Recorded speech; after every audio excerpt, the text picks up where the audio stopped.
Hey everyone, I am very excited that you decided to join this parenting formation community. My name is Mandy, and I am one of the kids directors at Reunion. And I feel like I should preface that I am not a family counselor. I don't have an early childhood education degree, and I have not figured out the inner workings of a teenager's mind. I am simply a parent who loves God and gets awkwardly giddy when I see kids connect with God on a personal level. I married my husband, Andrew, when I was 21 years old, and we were blessed with the surprise of my daughter, Zoe, when I was 23. And 5 years later, my son, Eli, joined the family. My kids are now 12 and 7, soon to be 13 and 8. And I'll leave it up to you to figure out exactly how old I'm getting. But I'll admit, for a brief moment, I thought I had this whole parenting thing down. Yes, I was, and sometimes I still am, one of those naive people. Now, I believe that one of God's greatest acts of mercy is childhood amnesia. And I'm completely serious. Thank goodness my kids can't remember anything before 4. I remember Eli when he was 3 years old and scared to sleep in his room all alone. I remember I sat down next to his bed and I held his hand and I told him about how God loves him. I said, Eli, God is with you wherever you go. You are never alone. And I remember he looked at me dead in the eyes and said, you mean he's in this room right now?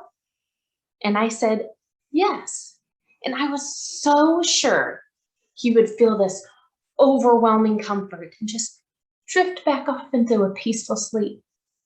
Now, in Eli's mind, he not only had the fear that I was going to leave the room, he now had this fear that I had placed in his mind of a stalker creeping in the corners of his room. I had just made my 3-year-old terrified of God.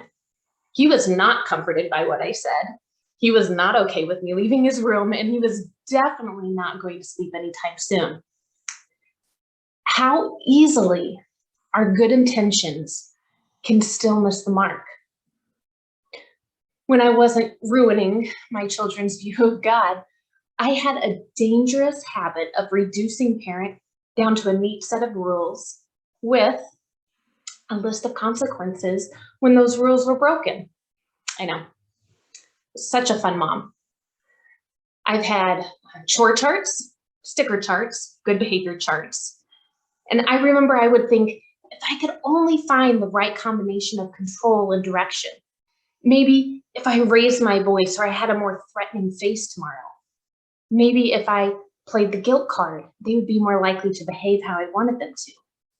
Maybe if I create a system with better rewards to entice my children, or maybe if I can just do better, maybe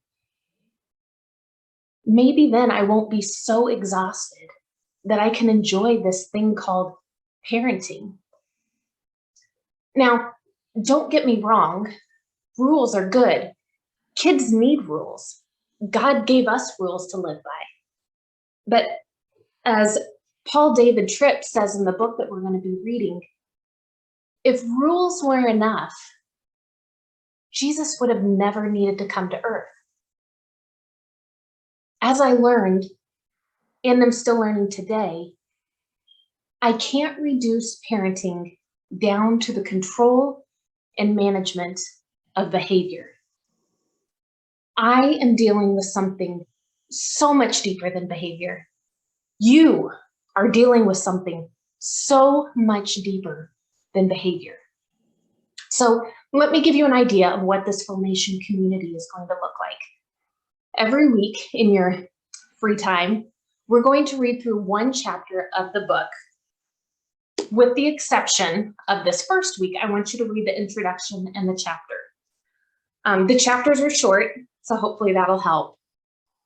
Every week, I'm going to send you an email It gives you an overview of that week's chapter with reflective questions for you to think through.